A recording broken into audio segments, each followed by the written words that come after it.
4 frontier labs shipped on the same day, not close together, the same day.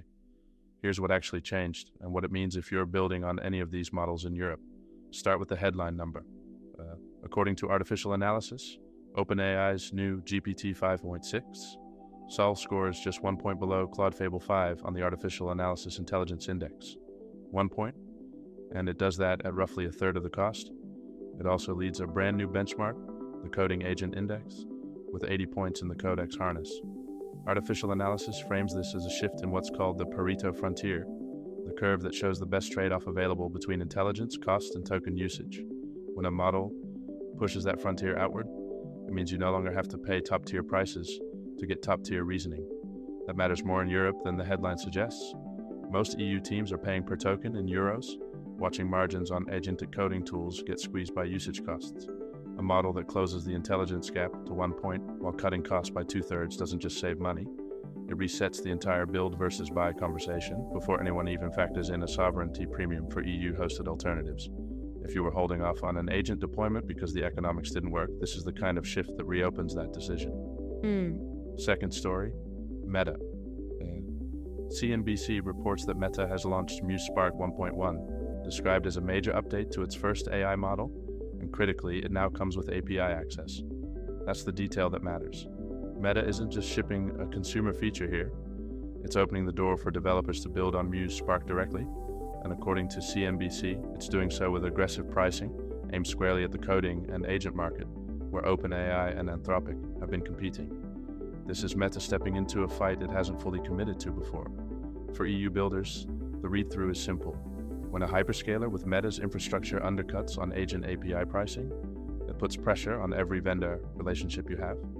Teams that are locked into a single lab contract lose negotiating leverage the moment a credible, cheaper alternative shows up. The practical takeaway is not to switch providers today, it's to make sure your evaluation pipeline is lab agnostic, so that when pricing shifts like this happen, you can actually act on them instead of finding out 6 months later that you overpaid. Which brings us to the third story, and it's really the frame for the other two. According to a summary from Sol, which was echoed across several other high-visibility posts on X, July 9th, 2026 saw something that reportedly hasn't happened before. OpenAI, Anthropic, Meta, and xAI all shipped or returned with updates on the same day. GPT 5.6 from OpenAI, Claude Fable 5 from Anthropic, Muse Spark 1.1 from Meta, and Grok 4.5 from xAI, 4 labs, one day. Whether that's a coincidence or a signal of tightening release cycles, the practical effect is the same.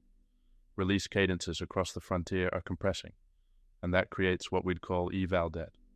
If your organization benchmarks models quarterly and the entire competitive landscape can shift in a single day, then by the time your next scheduled evaluation comes around, you're already comparing against models that don't matter anymore.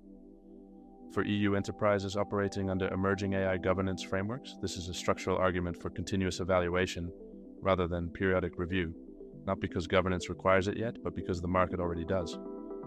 So, 3 things worth remembering. GPT 5.6 closes the gap to Claude Fable 5 to a single point while cutting costs dramatically, according to artificial analysis.